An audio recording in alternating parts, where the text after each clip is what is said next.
Real quick before we get to the episode, this was such a good chat with Dr. Susie Spirlock. However, there was a minor audio issue on my part because your boy's still figuring some stuff out. Susie sounds great by and large. My parts at times get a little quiet. There are a couple words that drop out. It's still listenable. It's just not to the standard that I want for the show. So just know that going in. And please, if you still listen to it, which I think you should, and you go all the way through, there's going to be something in it for you, especially if you are on your own health journey, whether that's new, whether you've been on it for a while, if you've had to develop a new identity as you find out that you can't do what you used to be able to do before. We talk about perfectionism, comparison, fear of failure, all of which is so prevalent as coaches and clinicians, and just for a lot of us. So that's why I'm sharing it, because it's too good not to. Susie and I are going to do a round 2, but for now, just maybe play with your volume knob as needed. Thanks for bearing with us. It'll be worth it. Let's get to the episode. Hello and welcome back to episode 2 of Unbreakable with yours truly, Jared Maynard. But I am not alone today. No, I am in the presence of rehab social media royalty. I have across from me the one and only Dr. Susie Spirlock, aka Dr. Susie Squats. Susie, how we doing? We're doing pretty good today. Can't complain too much. Awesome. To kick things off, have a historical reenactment. Is that cool if I launch into it? Yeah. So the historical reenactment is when I first came across you on social media, and it went something like this. Oh, Dr. Susie Squats. Looked at profile. She really is training with a barbell. Oh, she's calling out bullshit in the rehab world. Follow. Instant. That's more or less how it went down. No, that's amazing. And I honestly can say the same thing about your page. When I saw you follow me, I think you commented on a few posts, and I know you and one of the coaches that works with me and my team, Dr. Pat Bell, have been connected for a while. I was like, oh, hey, look, Jared. Oh, hey, look, overcoming massive adversity and all these obstacles in life and health and still training and had this major comeback, like also calling out bullshit in the rehab space, immediate follow back. So this has been some time coming, and now we get to chit chat in real time, and I'm stoked. Like, thank you seriously for taking the time, Susie, especially knowing that like life stays pretty full for you.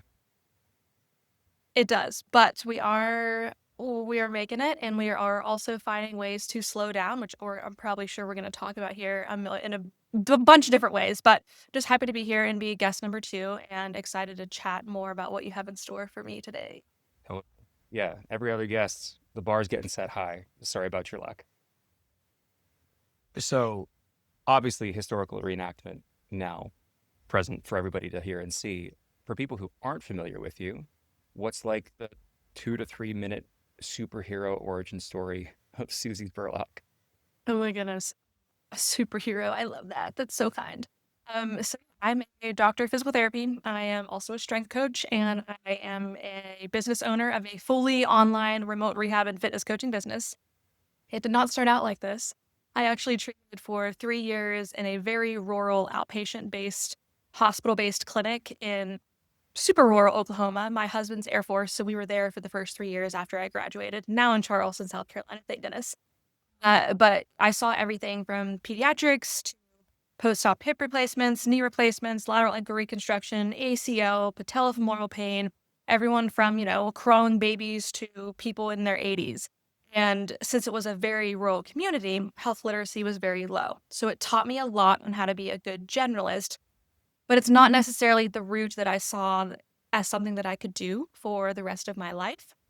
Actually, 6 months into working out of PT school, I sat and just stared at the wall and asked myself, is this what the rest of my life is going to look like? Because if it is, I think I made the biggest mistake ever by becoming a physical therapist and going into $100,000 in debt.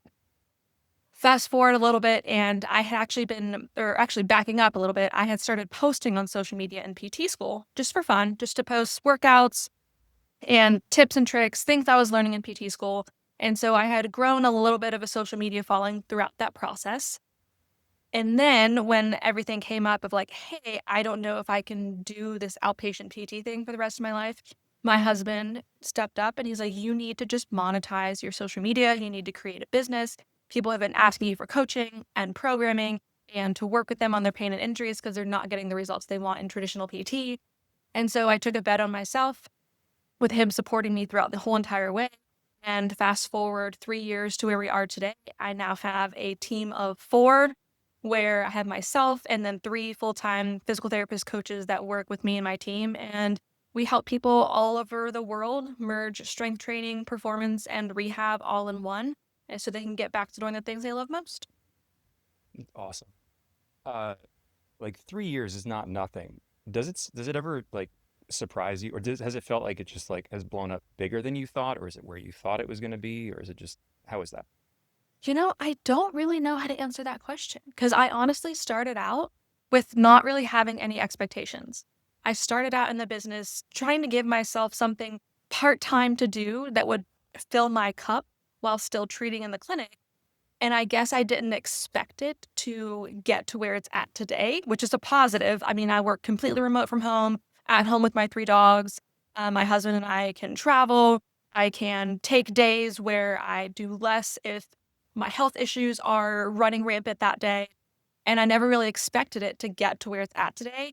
But I'm extremely thankful that it has for lots of different reasons. Being able to help more people, being able to meet myself and my health conditions where I'm at, as well as being able to have a team that I could also help leave the clinic since they wanted more in the remote space, but they don't have the burden of being the business owner and doing all the fun admin stuff that people have no idea that I do behind the scenes. Yeah, no one ever does until you run a business. You're like, oh, it's great. You work from home and you help people and you make money. And meanwhile, business owners like you and me are like just frazzled, we haven't slept and need a coffee central line basically. Literally. There's so much more that goes on behind the scenes. And what people see on my social media platform is like, oh, look at this cute, quirky girl with her braces, lifting weights and being sassy, calling out bullshit and posting about her dogs and running a badass business. But they don't see the majority of what happens behind the scenes in order to make things continue running and also have a balance to where you don't let social media and your business just rule your entire life. Exactly. All of the above are true. And like you said, shout out to Dr. Pat Bell, who he and I connected, and he deserves credit, I think, for this conversation. So thanks, Pat. I would agree. Um, so I did, I don't think you would call it stalking. I did my research before this conversation, mostly or especially focusing on your episode from the Coach 'em Up podcast, which is great. And I think you'd also mentioned that as part of your journey growing up playing, it was soccer and cross country, right? Hmm. And then you didn't touch a barbell till later, which I think deserves a little extra focus, especially knowing, as you say, now you're Dr. Susie Squats on Instagram, and people know you for lifting and being awesome and strong. So, like, what was the catalyst, if there was? Yeah, so I grew up obviously running cross country, playing soccer. I My nickname and things I got made fun of growing up was for being so small and so skinny. I was called Beanpole and told to go eat a cheeseburger, like the whole 9 yards of body shaming, but instead of from the typical lens of when people are in larger bodies, but I was at a smaller body. And I got into undergrad, went through a really nasty breakup and needed an outlet to foster some of that negative energy into while doing therapy alongside of that. And so I went into the gym and I started lifting weights. And I have never looked back because I gained a lot of muscle, I gained a lot of confidence and strength. Lifting, as cheesy as it sounds, is one of the things that saved me during that time in my life. And it is something that has become and stayed a habit over the past 10 plus years throughout the wonderful journeys of life. It's awesome. I appreciate you sharing that. I know it's not the first time, but still, I think it's always powerful, powerful and fascinating to hear how we all find our way to where we are now, especially knowing that you and me, like a lot of other people, are unified by the barbell and the strength that we find in the gym. Um, and I identify with yeah, strength really saving me in a lot of ways. Not just the physical, but the physical is a big part of it. Um, but the psychological and identity piece too, where I started on the opposite side as I was the fat kid, the kid in a larger body who was reminded of that by the other kids. Um, and it was a bit of a roundabout journey, first with martial arts, then football, and then we started lifting weights to get ready for the next season of football, where the coaches did some fitness testing, and their only rule was if you come back for summer camp and you're better, then you get to play. So that was my first introduction to the gym in my parents' basement with like a dusty bodybuilding stuff. Um, it was addicting. It's extremely addicting, especially the newbie games. Like if I could go back and just experience those newbie games again for the first time, oh my gosh, I like riding a euphoria high with how fast you gain strength, and then muscle mass follows soon after that, and you just want to go every day, but you know you can't because you need to recover. And then, like you mentioned, the physical part is huge, but also the mental part. And not just like, oh hey, I went through a bad breakup and now I'm lifting weights and it's saving me, but also from like all the different things that lifting can teach us, especially as a woman when it comes to confidence, taking up space, feeling empowered, kind of breaking through societal norms because women have notoriously been told to, oh, do the cardio, only run, only walk, do the elliptical, eat super small, low calorie, versus flipping that whole entire script and, eating the same amount as my husband, lifting heavier loads, continuing to increase my weight on all of the big three lifts across the lifespan. I mean, the power and confidence that comes with that, there's literally nothing else that I've experienced in life that comes close to it. Yeah, it's amazing. I did experience the newbie games again, and I would go back. I would change the circumstances if possible, but like newbie games are pretty dope, not gonna lie. Um, so knowing that, uh, before we hopped on, you'd mentioned that the last year has been quite the journey for you. If It you're has. open, what's been going? Yeah. So the past year has been the biggest sort of health identity journey, but it all really started honestly back in 2020, is when all my health conditions started to roll out. So I got COVID in 2020, one of the first strains. It was like that fall of 2020, and I was so sick. Before then, I had no comorbidities, super healthy, super fit, no issues with anything. And that virus literally took me out of work for 3 weeks, like lying prone on my couch with O2 saturation in the high 80s. It's hard to even remember those 3 weeks because I was so feverish, like almost to the brink of like I needed to go to the hospital based on O2 saturation and fever, but like not enough to where I was willing to sort of risk, other exposures. Obviously, talking with my physician with all of this. And so that set me back so far. I Because of that code infection, that viral infection had pretty much unmasked a lot of health conditions that I had that were not really apparent in my life. But that immune response that COVID sort of sparked in my body led to developing POTS, which is postural orthostatic tachycardic syndrome.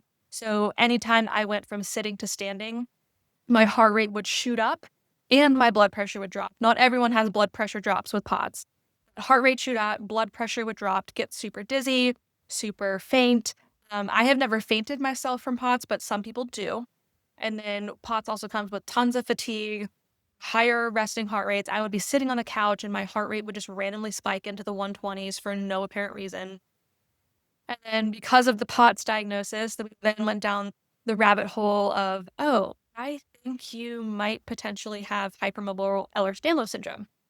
And lo and behold, I did, got diagnosed with that. That one wasn't too shocking to me because I did grow up being super bendy and I knew that I was somewhere in the hypermobility spectrum, but getting the actual HEDS diagnosis was starting to put the puzzle pieces together as to why COVID took me out like it did. And then two other factors that happened right around that time that led to all the issues I'm dealing with now is I came off the birth control pill for the first time after like 13 or 14 years. I was put on it as a teenager because of irregular menstrual cycles that were lasting 6 weeks long. And back then, they just put you on the pill. They didn't try to dig deeper of what's going on. And then we also lived on base housing in Oklahoma, where the house was infested with mold in the air ducts. So a perfect little storm, which obviously exacerbated the POTS, led to and turned rampant like adult acne, led to tons of gut issues, tons of fatigue, and I ended up losing like 15 pounds, mostly muscle because I didn't really have much body fat on me at that time. And I basically took a year after getting the initial COVID diagnosis to return to some normalcy. But it was never normal to where it was before all of this happened, before 2020. So in the midst of all this, mind you, I graduated in 2020, so I was working in the clinic. And then I started to create my own online business. So I'm dealing with all this stuff popping up and starting my own business at the same time, which I was super excited about and still obviously. So back in, oh gosh, 2023, 2024, sometime around then, I had some business mentors who were just really pushing me really hard. And it wasn't necessarily bad that it was pushing so hard that it led me to burnout within my own business. I hated my own business. I didn't want to do it anymore. And this also exacerbated all of these health conditions for a second time, even worse than the time before. And then February of 25, so a little over a year ago, is when I finally said, okay, these business mentors and I are vibing together. I'm going my own way. I'm restructuring my whole entire business. And I'm finally going to take care of my own health because I've been putting it aside for the past, 4 or 5 years because I just kept almost gaslighting myself and saying, I'm fine. It's fine. It'll get better. Like, I don't need to dive into deeper into this.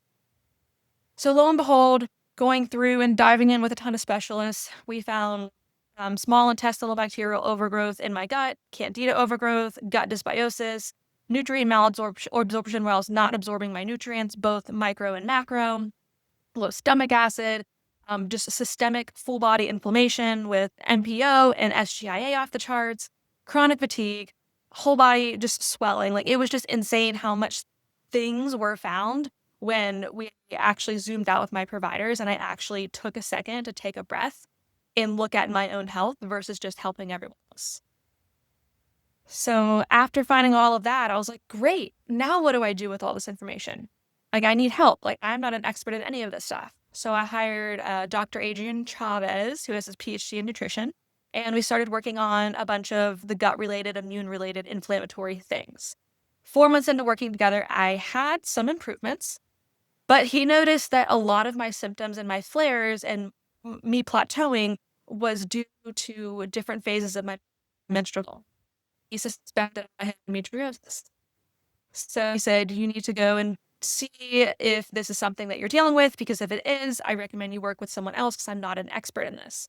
So I went, saw an endo specialist here in Charleston. He diagnosed me on day 1. I had endometriosis, laparoscopic excision surgery back in November, this past November, where they found deep stage 4 infiltrating endometriosis, literally all over my, basically my torso, like on the inside, around my organs, my uterus, my ligaments, my rectum, just literally littered everywhere. So if you don't know what endometriosis is, it's a full body, systemic, immune driven inflammatory condition where, and the cells that line your uterus, cells like those grow outside of the uterus in the abdominal cavity.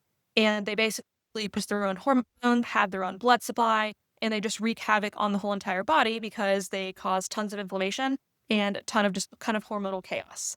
So got all that cut out. And I was like, oh, great. This is amazing. Now I can finally heal and things were going to get so much better from here.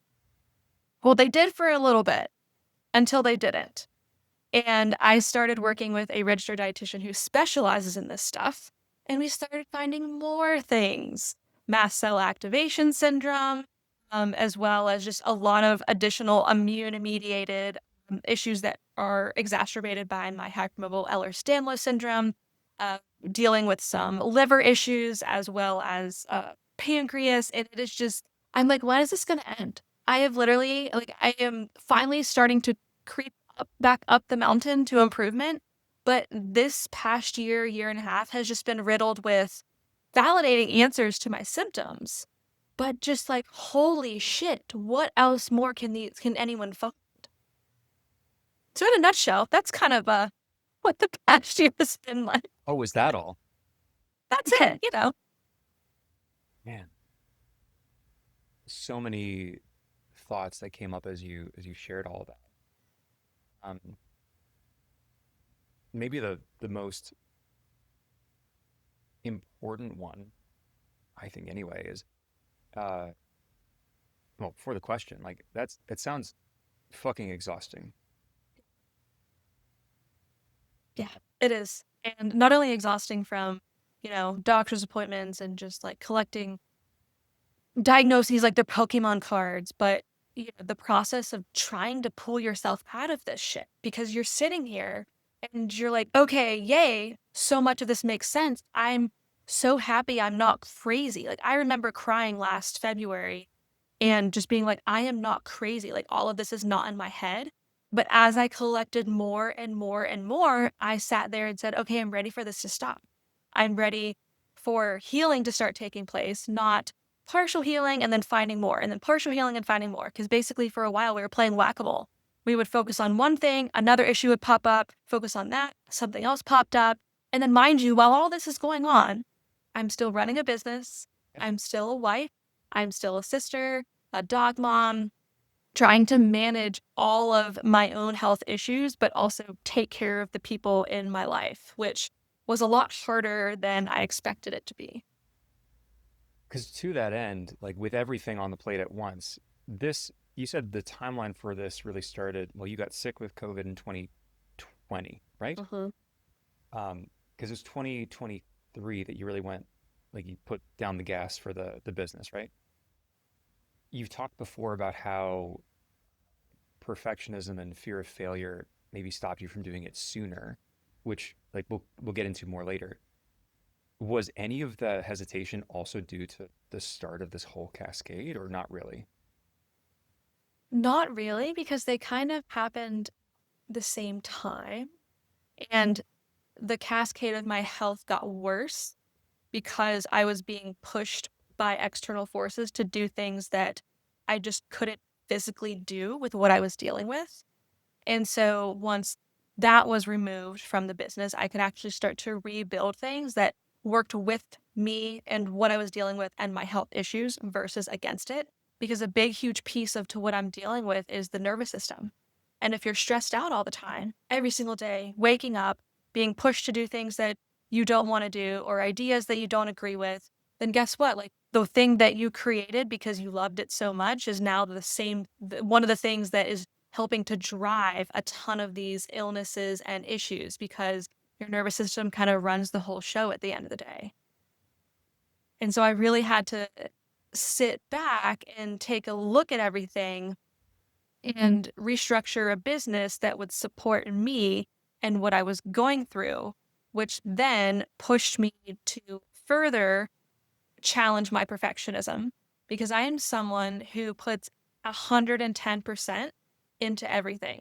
And my 110% is usually seen as so if you have myself and I'm given 110%, and you have your average human being who is given their 110%. I can probably give about 75%, which matches their 110%. Like that's just how I am wired. That's probably my ADHD, which I also got diagnosed with last fall.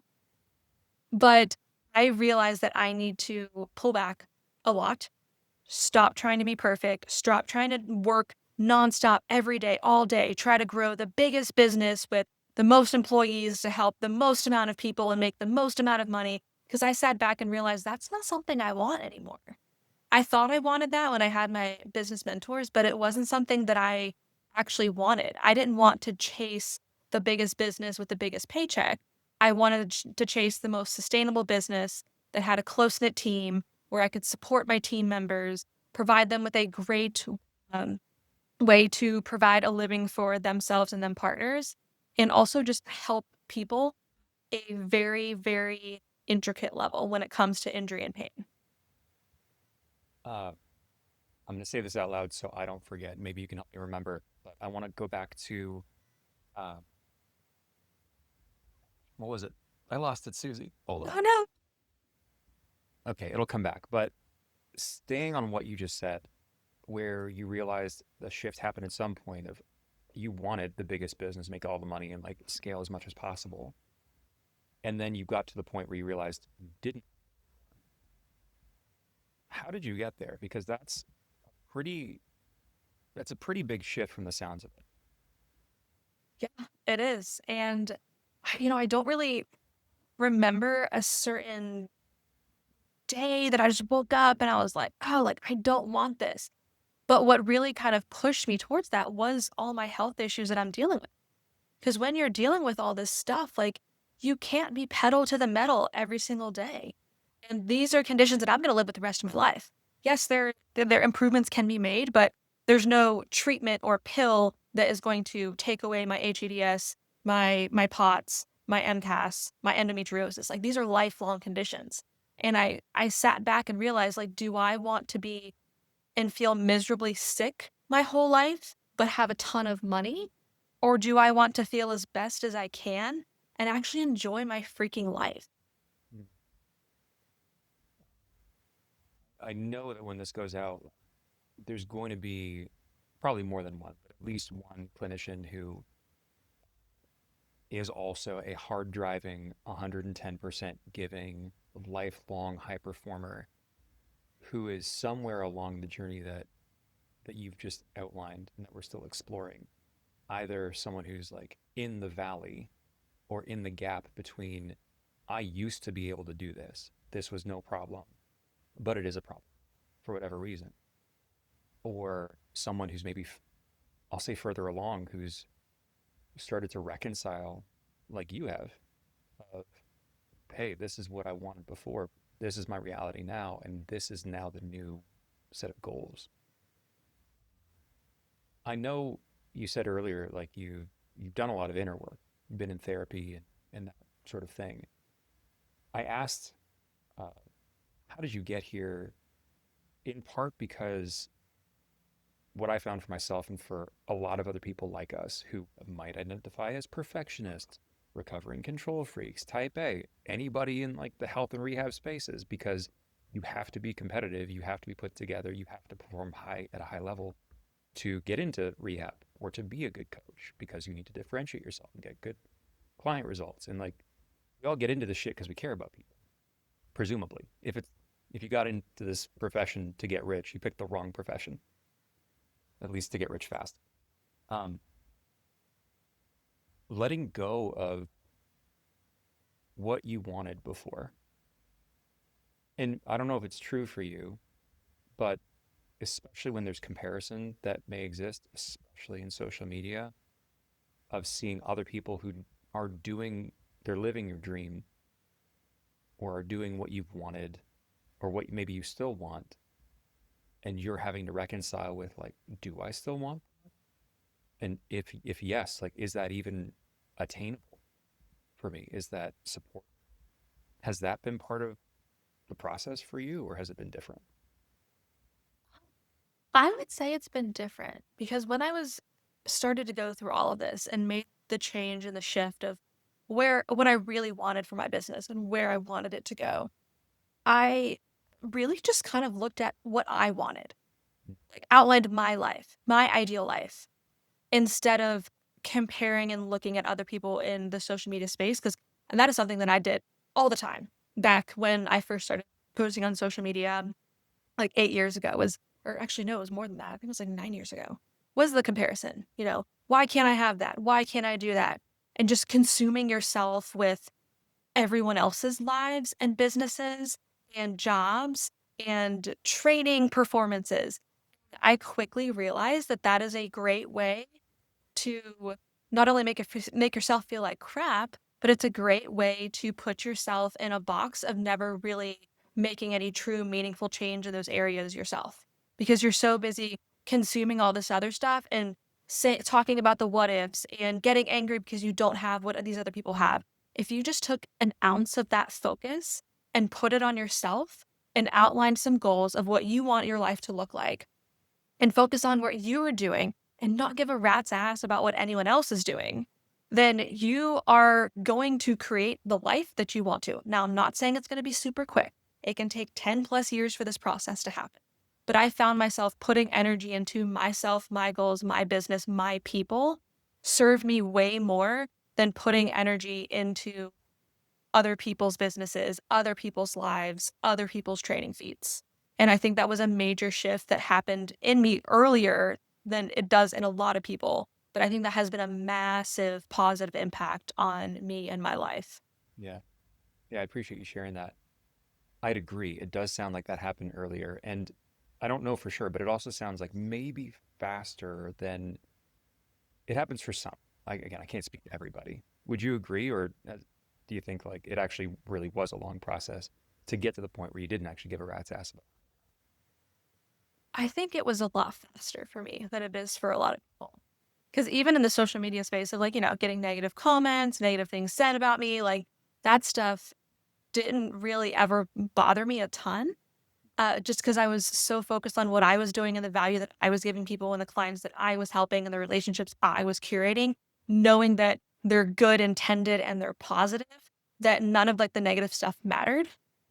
And I really do think that you just kind of set yourself up for failure if you only focus on the comparison. Now, something that has switched instead of the comparing, because I have friends all in social media space. I don't know if you know of Dockless Fitness, Doc Alyssa Olnick.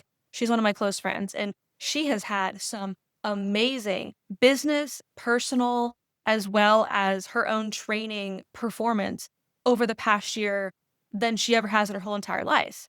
And if Susie, back when she started this whole business and process back in undergrad, even in PT school, if that person would have gone through all this health stuff, I would have sat there and been upset. I would have been crying. I would have been one of those friends who says, oh my gosh, I'm so proud of you, but then cry about it later, or maybe not even comment or send her a text or give her a phone call and tell her how proud I am of her. But I can tell you with full confidence, I've sat here the past year and I've cheered that girl on because she has deserved every ounce of everything that she has achieved in this past year with her business markers, running her 100-miler. She's now working on a fun secret project that is going to be huge when it comes out.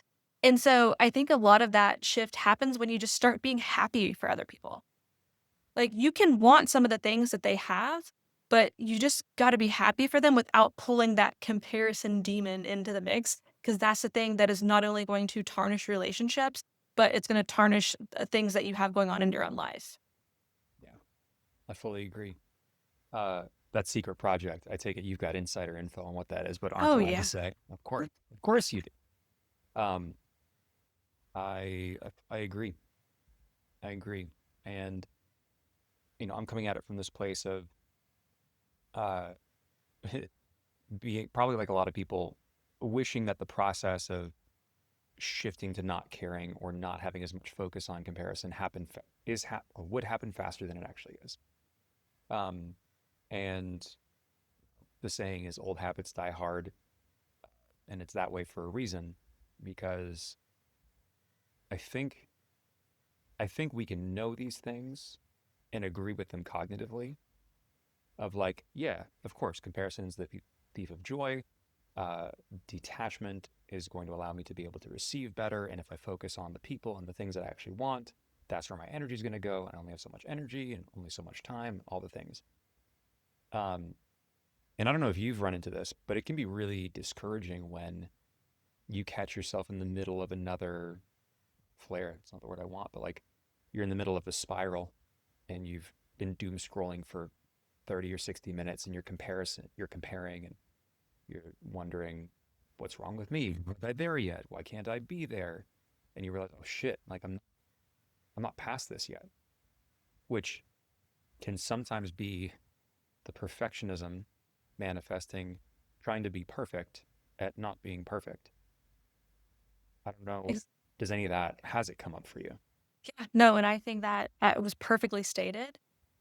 And something that I have noticed in myself in the past that I'm a lot better at recognizing is noticing that, especially with a high performer, we tend to always raise the bar, continuously raise the bar for ourselves, which is why we are high performers, which is why we are successful. But we need to take a second and stop and look behind us to where that bar used to be. Because initially, when I first started my business, my bar was have 25 signups for my group strength training program and supplement 1/3 of my income with my group training program and one-on-one clients. Those were my goals. That's where the bar was. And here I am now, 3 years later, and we have like 150 one-on-one clients. We have hundreds of people in the group training program.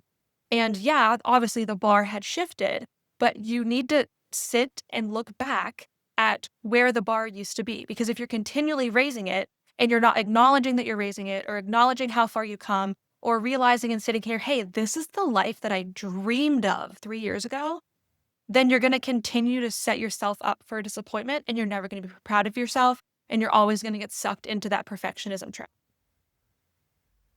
You said before that this past year, not the standalone year, there's been the whole saga as far as like health evolutions for you that existed before it, but that the last year has taught you a lot and it's been a blessing in disguise. Uh, I don't know if this is one of the lessons or the blessings, but perspective and that clarity on like needing to look back and check in on where the goalposts used to be and having to pull back from 110% to Susie's 70. Has that been one of the changes or has it been different when you say the lessons learned? No, I definitely think those are some of the changes. Another big change that I have taken is just slowing down. Like, stop doing everything so gosh darn fast. Like, stop rushing to make your coffee in the morning. Stop rushing through your work tasks. Stop rushing the date night with your husband or rushing your walk so that you can get back home and get to your phone. Like, just slow down. Like, take the time to make your coffee or your matcha in the morning.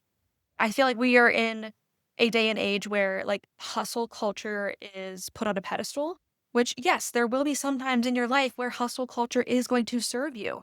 And there's also going to be times in your life where it's going to totally blow your life and your health up and you have to reevaluate things. And that's kind of where I ended up and landed. So just slowing down, just walking slower, scrolling on your phone slower, typing an email slower, walking slower, just slow down and try to not make your nervous system feel like you're being chased by a bear Mm. all day long. And then with that, I had to rewrite what my identity was because my identity was highly and heavily placed within Susie, the heavy barbell lifter, Susie, the runner, Susie, the badass business owner, pedal to the metal kind of gal.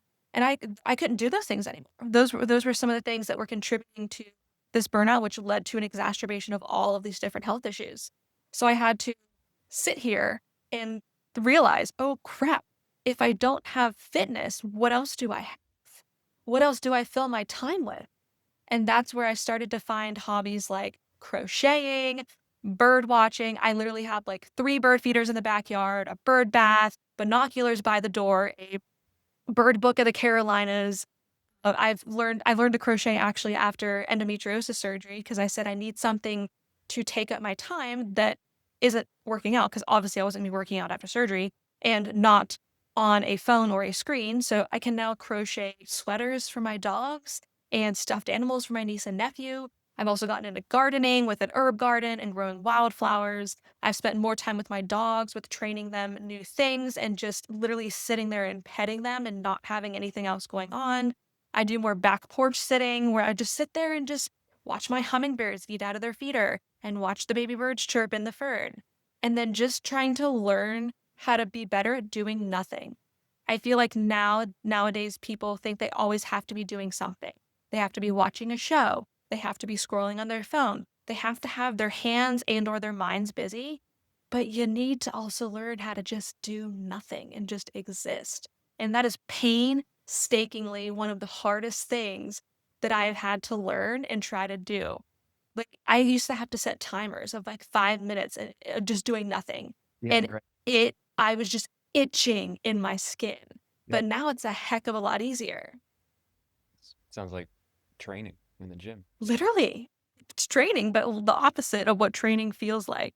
I'm really glad that you said, well, one, that you're sharing this honestly, which is like, that's your MO, so it's not new, but I'm still grateful for it. But also saying that it's hard because I know lots of people are going to hear that and be like, oh, thank God, it's not just me. Oh, it's so hard. And, just because I'm here starting to be on the other side of this identity shift, like it's still hard. I had past 2 days were really, really good days, health wise, energy wise. I lifted 2 days ago and I went on a run with one of my dogs yesterday. And I crying after my run. So like I have not felt this good in so long. And then I woke up this morning and I had a ton of fatigue. And that fatigue is probably a direct relation of having 2 really good days where I did a lot more activity than my body's used to. And it was hard today to start my day and be like, why don't I feel as good as I did the past 2 days? And, having that identity shift of, hey, today's not a day where you're going to go in the gym and be the badass lifter that you were 2 days ago. You need a quieter day with some of your other hobbies and some lower level work tasks that aren't going to strain you too much. And then you're going to get on this podcast and it's going to be a perfect time to talk about all this stuff. But it is not easy, especially coming from someone who lifted 4 or 5 days a week, ran, was hitting PRs almost every week, had no limitations in her training, her body, what she could do. And now being this human who does have limitations. Um, I think I'm going to double down on it too, because for all of us as perfectionists or recovering perfectionists, um, what you just said about having like two really good days and then you don't. Um, or for me, that was like being in the hospital where I'd have a good day and the next day I had a fever for no reason. And it also applies probably more broadly to people who are dealing with injury or other health conditions. Again, where like, oh, I had a really good day, I had a really good week, um, and then the next day is not that, and it can lead to that spiral really quickly of like, "Okay, what did I do? What's wrong with me? Will I ever feel good again? Was that it? Is it all downhill from here?" You're nodding. Familiar or no? Oh my gosh, I have those thoughts still all the time. All Yeah, the time. same. Um, which again is part of why it can be so tricky and sneaky as the perfectionism manifests as like, oh yeah, I'm making progress, I'm doing the work, which probably is true. And then I think what I've been hungry for the most as a person as I've gone through my journey is the validation that like, yeah, dude, this is hard and you ain't the only one. Just knowing that there are other people out there who are going through that and maybe a different flavor is really, really helpful. Where it's like, hey, I'm not broken, I'm not defective. This is just hard. I wish more people would talk about it too. Because, scrolling on social, obviously you talk about your hardships and your struggles and kind of what you're going through, but a lot of people don't. And I can understand to an extent because social media, you basically get to share what you feel like you're comfortable sharing. And for some people, sharing their hardships can be more of a negative experience for them. And at the same light, if you're only ever sharing positive things and your PRs and how much you're training and your business success, and you never really share any hardships at all, even just a little hint, it's going to be really hard for people to relate to you because everyone has shit going on, whether it's finances, whether it's family, whether it's their own health, whether it's kids, dogs, whatever. Everyone has some shit going on in their life. And so when I started sharing more about what I was going through, when I felt mentally ready, so I didn't start sharing all of this right out of the gate. Um, Last February, I waited until like the end of the summer where I was like, okay, I think I can talk about this stuff without profusely crying. People really latched on to that. They're like, oh my gosh, I had no idea you were dealing with this. I'm dealing with the same things, or I'm dealing with similar things. Thank you so much for sharing. Everything we see on this app is just polished and perfect. And now I have a different view of you because you are an actual, like, real human being. So I think there is a huge positive to sharing at least a little bit of insight of what you may be going through when you're having a hard time. You just have to be the one to draw the boundary lines of how much you're willing to share or not, because there's definitely, I mean, I'm an open book here on this podcast, but a typical day on social media, I definitely have boundaries of things that I just won't talk about because people will immediately run to the comment section or run to my messages and ask about their issues because social media is a very self-serving place to be in where people are on there for themselves. And so it can be a little bit dehumanizing when you're talking about your own struggles And then people are on there, well, what about my struggles? Or I'm dealing with this. How can you help me? Or what things are going to help me? Me. When I'm sitting here as a human opening up to you about what I'm going through. So, I mean, there's definitely pros and cons to both of it. I just wish people would just talk more about stuff being hard. I feel like less people would struggle alone if we did. I fully agree with you, which is another reason why I've been looking forward to this podcast since we decided we were going to do it. And I'm grateful for you taking the time and being so open. Hold on, my allergies are killing me, Susan. One second. You're totally fine. Oh, hating allergy season. Um,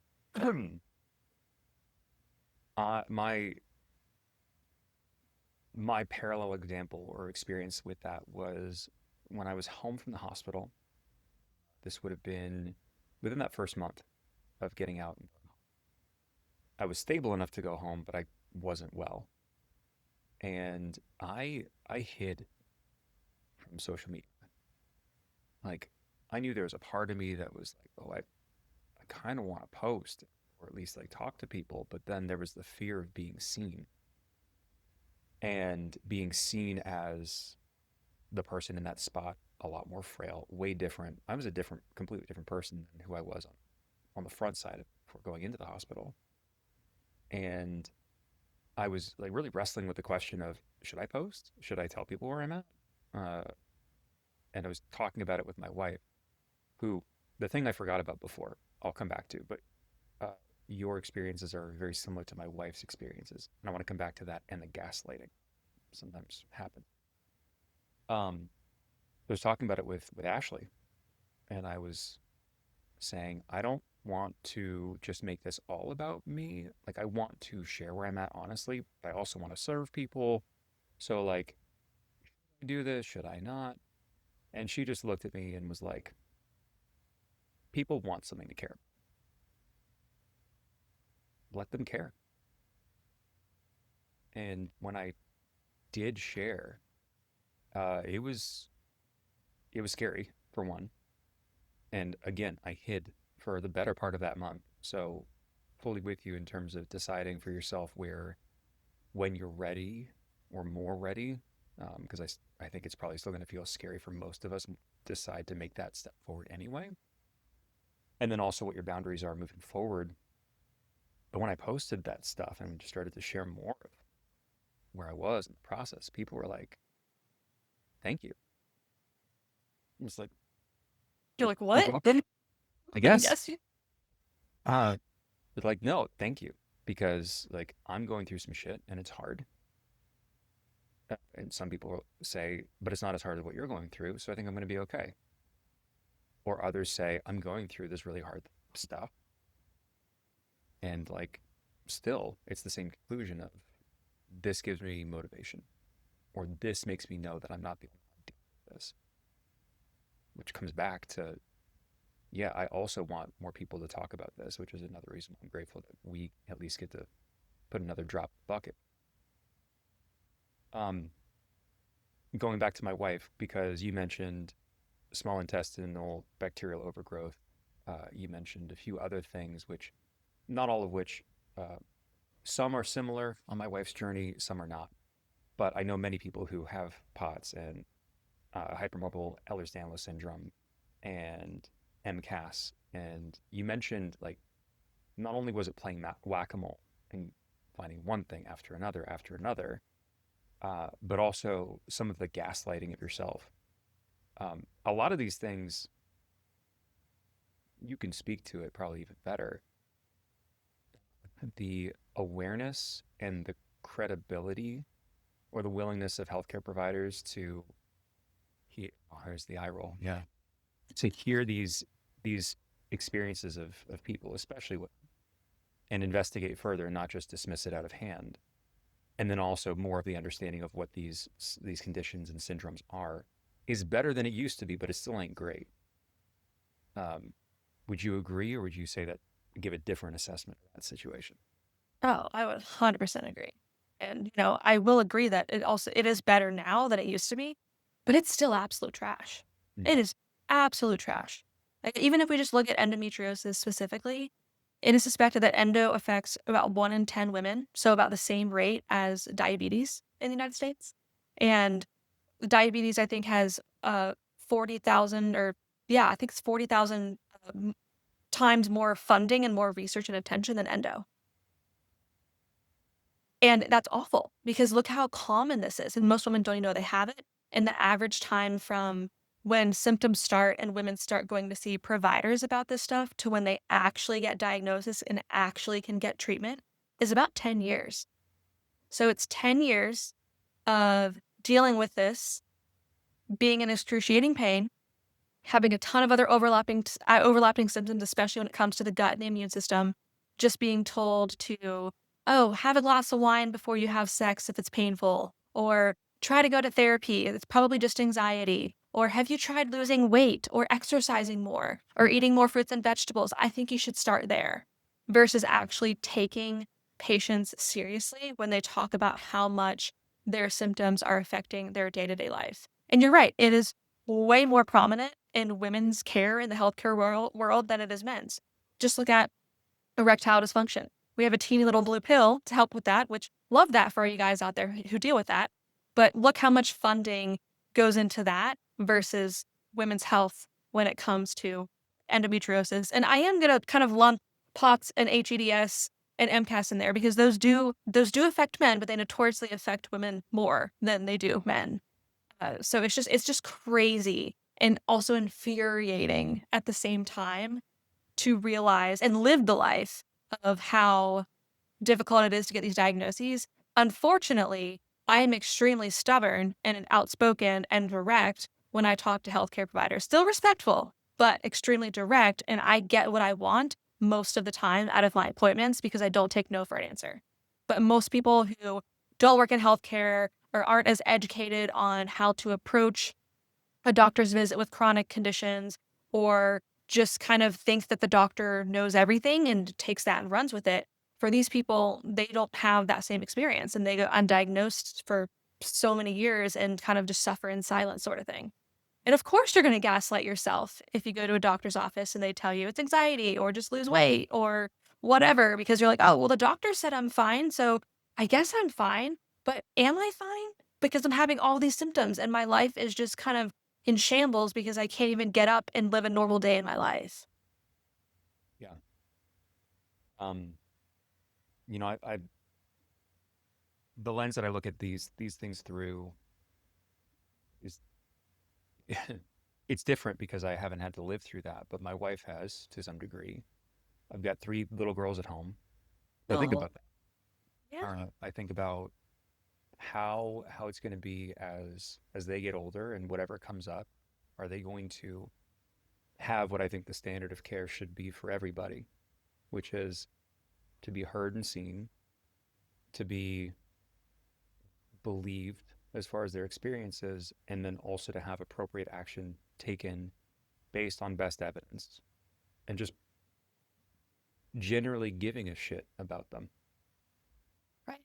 And, something that I wish more clinicians, physicians, whoever in healthcare would do when someone comes in with something that you don't really know if they have it, you don't know about it, say, I believe you. I don't know what the next steps are, but I'm going to find out. Yeah. Instead of saying, it's just anxiety, go to therapy, drink wine. Because my team and I say that to clients all the time. If there's something that shows up musculoskeletally or cognitively when it comes to pain science that we don't know how to navigate, we say, I believe you. I'm not sure where to go from here, but I'm going to find out. And then we'll collectively all get together in a team meeting. We'll do some more research and then we'll return to that client with some more answers or some guidance or a place to refer them to if we need to. It's not, oh, it's probably anxiety. Just, spend some more time out in sunshine and I'll see you next year for your checkup. Like that is not how healthcare needs to be. No, I agree. I think that's unacceptable. That latter example and the former, you know, uh, normalize saying, I don't know, and I'm going to go find out. Yes. Right? Um, it's, I don't know where I heard that first or some version of it, but it was earlier in my career. And it's always felt like a simple thing and a really important thing to have at the forefront. And there are plenty of examples I can think of from my time in the clinic and still now. And I just think that uh, this is this might make someone listening feel uncomfortable, but this is real. Like when it comes to the core philosophy of who I am as a person, as a coach, as a clinician, and for my business, uh, the root of it is love. And my favorite definition of love comes from Thomas Aquinas, which is desiring the good of the other person. So if if I want the best for you and I don't know how to get you there, I don't know, how to explain what's going on for you, but there's clearly a problem, you're clearly not where you want to be.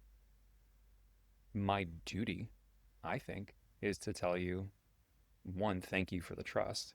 And hopefully there is enough trust and communication and relationship to even get to that place in the first place. And then saying, like, I don't yet know what's going on, what to do from here, but let me go try to figure that out. And if I can't do it, let me at least do what I can to point you in the right direction of someone who will be a better fit or give you what you need now. And I I still I still remember clients who didn't get better, and maybe I worked with them earlier in my career where like these ideas, my experiences were less developed. Um, and like I remember them, and like the fact that they stick with me is encouraging. It means that I care. Do you find that's true for you and or your team of like the people who are in a really tough situation? Maybe we're talking about chronic pain. Maybe we're talking about multiple comorbidities and they're not getting better or they're not getting better nearly as quickly as they want or you want. And maybe it's not the happy, quote unquote, happy ending. Do those still happen for one? And two, how do you and the team approach that? Oh, yeah, those still happen. And for anyone who says, oh, we have a 100% client success rate, they're lying. Like that is just, it's just not statistically even possible because you can be the best coach, the best clinician, the best whatever, and you're still going to have people that don't get better with working with you. Sometimes that comes down to behavior change, meaning the client is not ready to make the changes necessary to have results. Sometimes it's due to a lack of the coach or clinician's motivational interviewing skills to not kind of help them realize more attainable goals or what the process is going to look like. And sometimes it just comes down to just letting people accidentally fall through the cracks. You think you're checking in on them, you think you're giving them the programming, the exercises, the pain science education to kind of help, but maybe it's not sticking with them because you're explaining it in a way that they don't understand or you're talking over them during calls. So I mean, I think there's so many factors at play which is hard to say like, exactly why someone didn't get better or they left coaching and worked with someone else or they left coaching and they weren't any better than they were when they started working with you. But that's where you have to kind of sit back and reflect on the interactions you had, how you approach training. If you really let them spend time to talk, I feel something that I've learned over the years is when you are talking to clients and or patients, a lot of times their whole entire life they've just had healthcare providers talk over them and talk to them about what they're dealing with and not just let the client or patient have the floor to just talk about how they're feeling, what they're experiencing, and you literally sitting there saying back to our whole thing, I believe you. Thank you for sharing. That sounds hard. Your feelings are valid. A lot of times that is what a lot of people need, and that can shift the whole relationship with clinician, client, patient in order to then use motivational interviewing skills to find foot in the door to get them to a place where you can improve. And even if you do all that stuff, there's going to be some people that just don't improve. And that's where you can sit here and say, hey, we tried all of these different things. I talked to the other people in my team about what you're going on, and we came up with even more ideas. We tried these ideas. These aren't working. So how would you feel about me referring you to someone who I think who can do a better job or can try to find a puzzle piece that I'm just not getting? Because it's okay to not get everyone better. That does not mean you failed. That means that there may be some gaps for you to work on to be better and learn from. And sometimes it's just not a good, and you have to sit here and be okay with it. But Susie, my Mhm. perfectionist doesn't like it. I know, and it's hard. And we don't have a lot of clients that don't succeed or don't do well, but we have some. And it's funny that we're talking about this. I was actually on making a post about this on my list of like things I want to make content about, just because it is something that happens and you can't beat yourself up about it. And it's easier to focus on the clients that are struggling and what am I not doing to help them? What can I do more? Or why aren't they getting better? Or they left because they didn't get better versus all of the other clients that you are making a massive meat eater size change in their life because of the things you're doing to help. Yeah.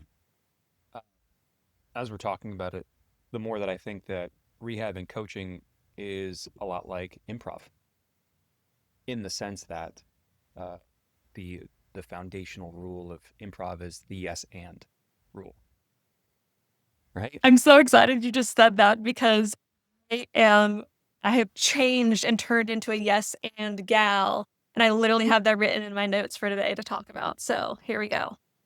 Um, because it's both. I remember having a conversation with my good friend John Flagg, and this is as we were working together inside of the Honey Badger Project, healthcare business incubator for coaches and clinicians. And there was I can't remember the situation, but somebody somebody didn't have the outcome that they wanted, that we wanted, whatever the case was. And we were doing the postmortem, the review. All right, what happened? How did we get here? Things. And um, forget what I said, but it was essentially to the effect of like, oh, yeah, this person didn't do these things that they were supposed to or they said they were going to. Uh, but like, is it? And it was an honest question. Is it my fault? And John was like, it's yes and. We can't, we'll never take away the autonomy and the responsibility people have to participate in the process, whether it's rehab, whether it's coaching, whatever. And like you said, we I think we can always be better. I haven't Everyone can. yeah, I haven't met anybody who's like at the mountaintop. And if you think you're at the mountaintop, you should probably reassess things because you're probably not. Um, so I think that's also really important for anybody who identifies as a perfectionist because as you said, one, there's the psychological negative bias weighting where I mean you see it in social media, you see it in the clinic, you see it wherever. Uh, it takes one negative thing and that's the thing you fixate on and you discount all of like the tens or hundreds of positive things that you know exist and are there in front of you. But it's easy to hand wave those away. Or the people whose life you absolutely changed for the better. And like their life is better, probably their kids' life are better, and because the kids' life is better, their kids' life is gonna be better. And you had a hand in it. You helped to make that happen. And it's not only focusing on the good either. It's the yes and of, all right, what happened? What are the facts of the situation? Where could I have been better and what can I learn for the next time? And what went well and what wasn't mine to control. And it's hard. It's so hard. And and here we go. It's necessary for growth. Yeah. And if you aren't doing these things and asking these hard questions when it comes to your proficiency treating clients and patients, then you're doing yourself and your patients a big disservice. Like you need to ask yourself the hard questions so that you can grow, you can be better, you can learn. Because if you don't, you're going to be stuck and you're going to be stagnant, and you're probably at some point putting up unintentional walls when it comes to working with the multiple different people and personalities and presentations that you come across. And I also really do like yes and for people going through hard stuff. That is probably my favorite piece of advice when it comes to coaching clients and clinicians, coaching clients as well as myself going through stuff to give to someone when they're going through something hard. Because if you sit here, and I've gotten so much flack on this on social media, because as someone who has a ton of chronic illnesses in the chronic illness space, a lot of people don't like me because look through some things with the lens of positivity, because I look for hope. And they find hope as harmful and toxic positivity, and I am dismissing other people's lived experiences and this, that, and the other. But these people are not thinking with yes and, because yes, this season can be hard and you can still have things to be grateful for. Yes, you can have multiple chronic illnesses and you can meet yourself where you're at when it comes to exercise and your daily activity. Yes, you can be grieving who you once were before getting all these chronic illnesses, and you can still be grateful to be alive on this green earth. Like, there is so much room for two things being true at once. And I feel like people generally just focus on the negative thing or generally just focus on the positive thing. And that's where you have your blinders up and you're not able to see the full picture when things are hard and or when you are coaching and or training clients. Yeah. Um,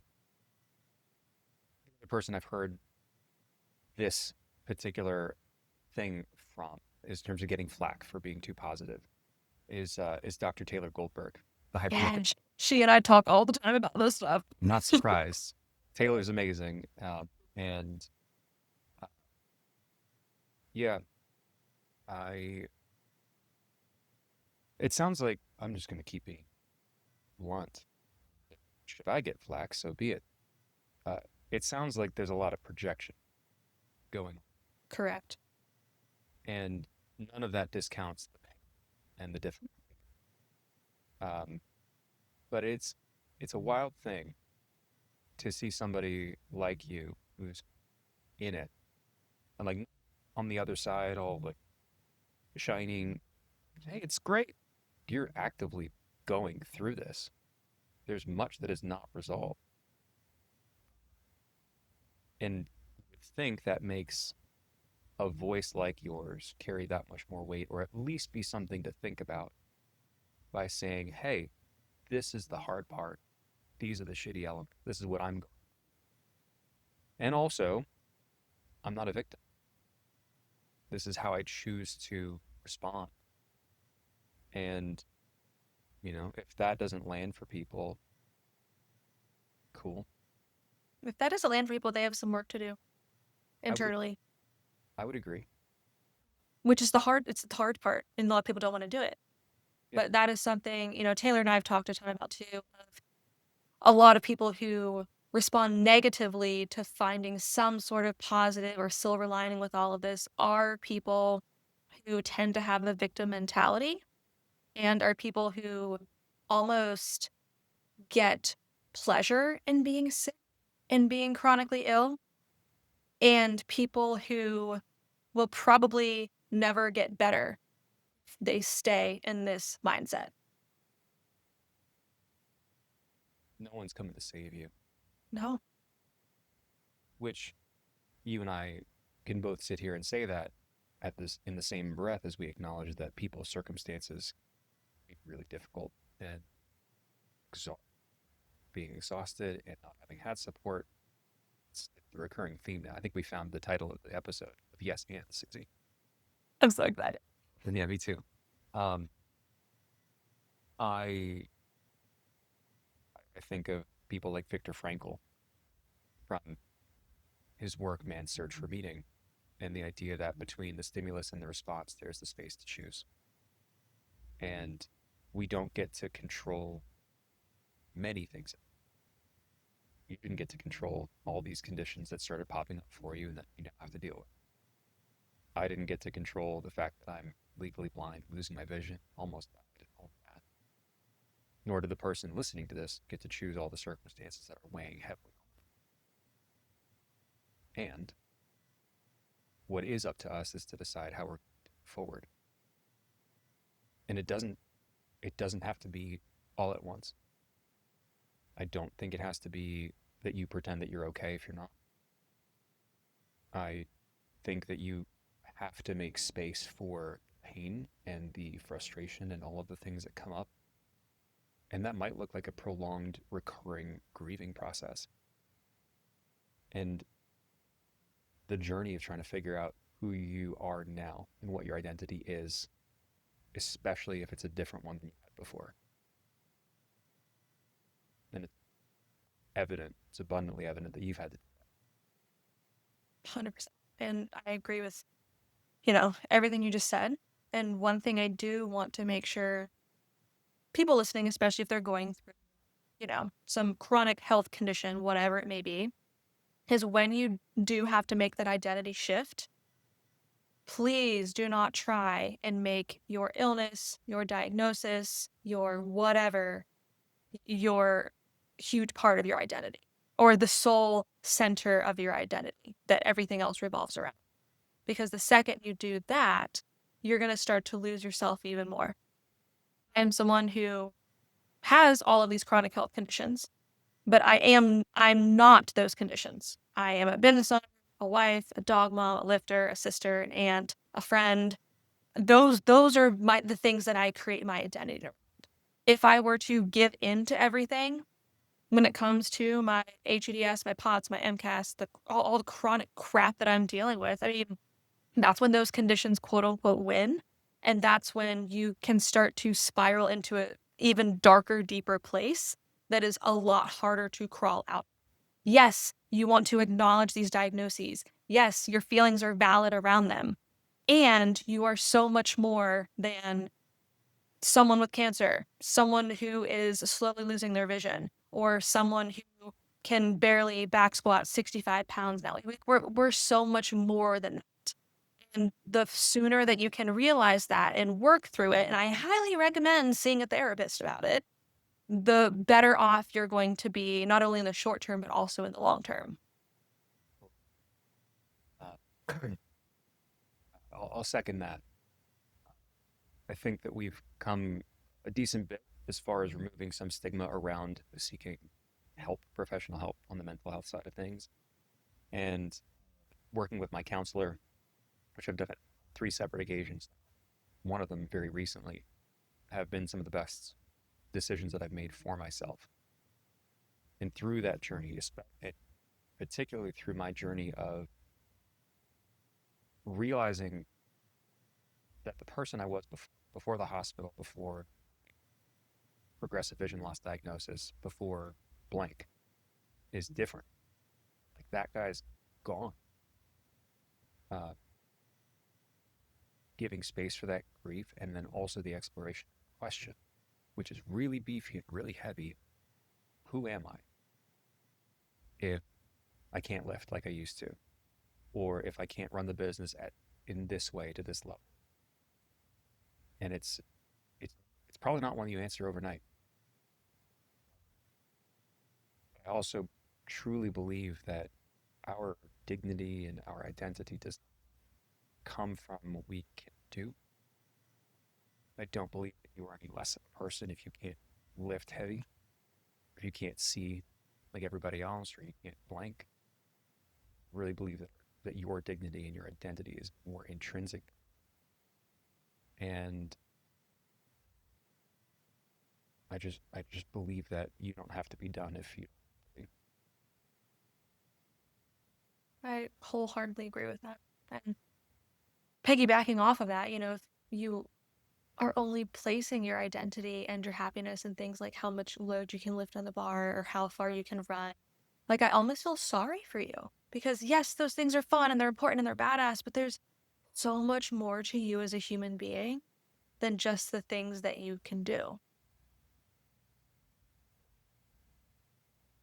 And I really appreciate you mentioning, grieving who you once were before the hospital and everything that you're going through, because I'd go through the same process. I'm trying to look for it right now. There's actually a post that I did. It was right when 2020 happened. And I'm in this cute yellow dress. And I'm sitting there and I'm smiling. And I have my cocktail in my hands. And basically, the caption is just talking about like 2019 was the best year of my life. I am finishing up physical therapy school. I got engaged to the love of my life.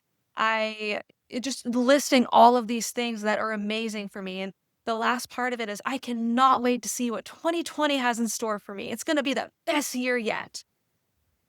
And sitting here looking back at the trajectory that 2020 has set up for my life and my health, I almost just had to laugh. I literally just laughed. Morgan Freeman voice. It was, in fact, the Right. best year of her life. It was probably one of the worst that has then set her up for so much more stuff that happened. But I also looked who that girl was, full of life, bubbly, energy, and just, could do anything. And who I am now with the limitations I have, like, yeah, like I still grieve that girl sometimes. My husband and I have had conversations about it, of where he's like, yeah, sometimes I do miss her too, because that's the woman that he fell in love with.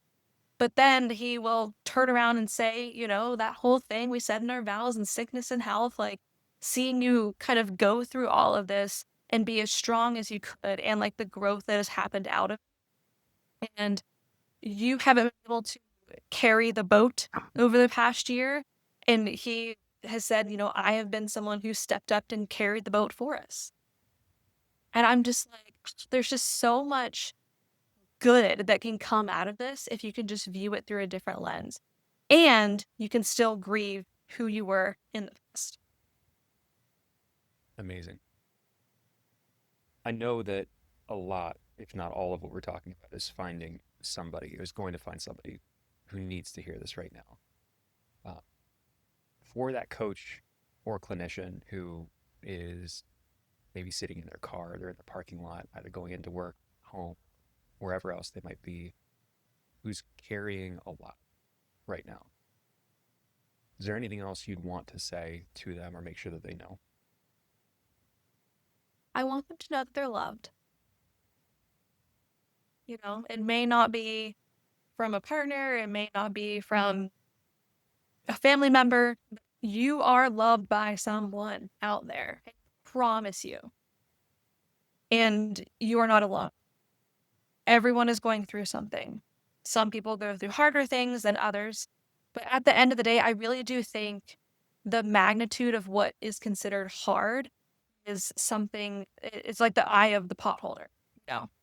Obviously, you went through something insanely hard, and someone else can be going through, I don't know, let's say a diagnosis of diabetes, which, objectively speaking, what you went through was harder, but you both can still have the same feelings about what you're going through without, trying to one up another, if you kind of get where I'm saying. So, I don't know, you're loved, you're not alone in this, your feelings are valid of what you're going through, and there's so much help out there to get you to a place where you can start thinking more like you and I are here today on this podcast.